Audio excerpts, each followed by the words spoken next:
All right, so um, you've sent over some really interesting material on numerical tool and process control programmers. So it sounds like you're ready to dive into the world of basically bringing machines to life with code. Yeah, it's a fascinating field. Yeah. It really is a cool blend of digital and physical. That's so cool. Yeah, basically imagine taking something like a complex engineering blueprint. Which already seems like a foreign language to most people. Exactly. And then having to translate that into a language that a machine understands. Oh, wow. So we're talking about programming languages here. Are we talking like the usual suspects, like your C++, Java, Python? You'll definitely see those. Yeah. But then there's also something called PLC programming, which is very important in this field. PLC programming, what is that?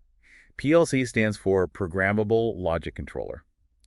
Think of it like this. A PLC is like a tiny, specialized computer that's built to control machinery. It's really the unsung hero behind the scenes, making sure everything runs smoothly. And just like any computer, it needs its own set of instructions, and that's where PLC programming comes in. So is it like the conductor of an orchestra? But instead of musicians, it's coordinating motors and sensors and all sorts of industrial components. Precisely. And just like a conductor needs to be fluent in musical notation, these programmers need to master PLC languages like ladder logic or structured text to tell those machines what to do. It sounds like a very specialized field. I mean, it's not just about being good with computers. You need like a really deep understanding of how machines work on a physical level. You hit the nail on the head. It really is fascinating. So, for Yeah. example, let's say a CNC machine, those computer-controlled tools that can carve out incredibly intricate parts, needs to create a complex curved surface for something like, say, a turbine blade. Which are used in everything. I mean, we're talking about jet engines to power plants. Precision is key there. Absolutely.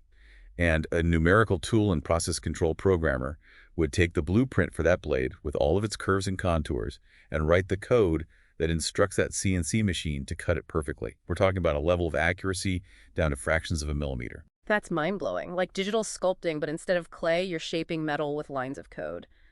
I bet debugging in this field is super intense. Yeah, it definitely keeps you on your toes. One misplaced character in your code could mean the difference between a perfectly crafted turbine blade and a very expensive paperweight. Oh my gosh, talk about pressure. So it's not just about writing code, it's about making sure that code is absolutely bulletproof. Exactly. Troubleshooting and problem solving are a major part of the job. You need to be a little bit of a detective, figuring out why a machine isn't behaving as expected, and then diving into the code to find the culprit. And I imagine with technology evolving so rapidly, it adds like a whole other layer of complexity to this whole thing. Absolutely. The world of manufacturing is changing at warp speed with new technologies popping up all the time. And that brings us to a very crucial point about this career path. So with technology changing so rapidly, what does that actually mean for someone going into this field? Like, are we talking about always having to learn new things and upskill? You definitely have to be comfortable with being a lifelong student in this kind of role. You learn something once and you might be outdated in a couple of years, always adapting to new software, new programming languages, new machinery Yeah. is definitely a big part of it. So that's something to keep in mind for sure. It sounds like it'd be appealing to some and like a total deal breaker for others. But let's say someone is up for the challenge. What does the career path actually look like? Where do you even begin? Well, as with many specialized fields, having a really good educational foundation is key. So typically a bachelor's degree in computer science, electrical engineering, even mechanical engineering, that's a great starting point. Makes sense. You need that programming know-how, but also that understanding of how things work mechanically. Exactly. And while you're hitting the books, don't underestimate hands-on experience. So internships, co-op programs, even just personal projects, maybe you're into robotics or automation, those can give you a real competitive edge. So don't just code in your basement, build something. Exactly. Now, once you're actually out in the workforce, the learning continues, but you start to see a clear progression, like most jobs, in terms of responsibility and complexity as you move from entry level to senior positions. So let's break that down a little bit. What might a recent grad expect in this first couple years as a numerical tool and process control programmer? In those initial roles, you're usually working under more seasoned programmers. Think of it as your apprenticeship. You might be tasked with developing less complex programs, analyzing blueprints, running simulations, just to test and tweak things in a more controlled environment. So kind of like learning your scales before you tackle like a Rachmaninoff concerto. I like that. As you start to gain experience and confidence, you move into more junior positions where you have more autonomy. And this is really where those debugging skills become even more crucial. Because things don't always go according to plan in the real world, especially when you're talking about complex machinery and code. Precisely. 1 minute, everything's humming along. The next you have a line down because a sensor is sending faulty data. And it's up to you to figure out why. It sounds like this job requires someone who really likes to solve puzzles under pressure sometimes with a tight deadline. You got it. And if you really stick with it, you reach those senior level positions, which come with a whole new set of challenges and rewards. Okay, so then at that point, are we talking about managing teams? Are we talking about even designing entire manufacturing processes from scratch? All of that and more. You're leading teams, you're overseeing entire projects, you're mentoring more junior programmers. You might even collaborate with other engineers to develop completely new manufacturing processes. You become less of a programmer at that point and more of a visionary. You're the one looking at the big picture and seeing how automation can be used to solve problems and make everything more efficient. That is so cool. But I do want to get a little bit more into like the practical side of things. A lot of people when they're looking at a career want to know like what can they expect to make? What's the earning potential? It's a fair question. And the salary range can vary a bit depending on your experience level, location, the specific industry.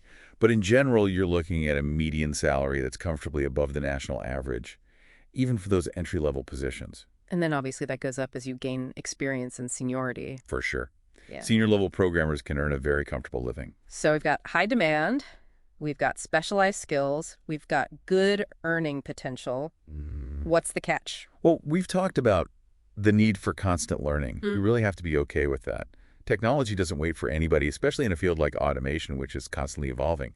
So being comfortable, adapting, and always learning, that's important. So almost like signing up for a lifetime of professional development, which again, some people might be like, yes, sign me up, and others are like, that's a hard no. Exactly. And because this is such a specialized field, the job market can be a little, Niche. yeah, you might have to be open to relocating to find those really juicy opportunities. Though remote work is becoming a lot more common now than it used to be, so that's maybe not as much of a barrier as it once was. That's true, but it's definitely something to at least have on your radar. So to recap, it sounds like being a numerical tool and process control programmer is challenging. It's demanding. It requires a very specific skill set that's constantly evolving. But it also has the potential to be at the forefront of really cool technology, and you can earn a good living. And so far, we've really only talked about, what it takes to become a numerical tool and process control programmer. But we haven't really touched on the impact it's having on the future of manufacturing as a whole. Oh, it's huge. It really is. And it's only going to get bigger. I mean, we're already seeing how automation is transforming like every industry, and the role of these programmers is evolving right alongside it. So what does that actually look like in the years to come? Are we talking about factories run entirely by robots with these programmers as like the masterminds behind the scenes? Yeah, it's interesting to think about that because as automation gets more and more sophisticated, you can imagine these programmers being less about controlling individual machines and more about designing whole systems. Like, how do we optimize for efficiency and sustainability and even things like resilience to like disruptions? So they're almost like architects in a way, but instead of buildings, they're designing the entire flow and function of like a modern factory. Yeah, that's a great way to put it. They're bridging that gap between, the theoretical design and the real world production. And their expertise is becoming more and more valuable as all these industries are trying to figure out how to use technology to stay competitive. It's fascinating stuff. We've covered so much ground from, the actual code itself, like that PLC programming, to, the future of manufacturing. For someone listening who's thinking, wow, this sounds really cool, where do they even begin to dive in a little deeper? Well, there's some really great online resources out there. Industry forums and publications are good places to start to keep up on what's new.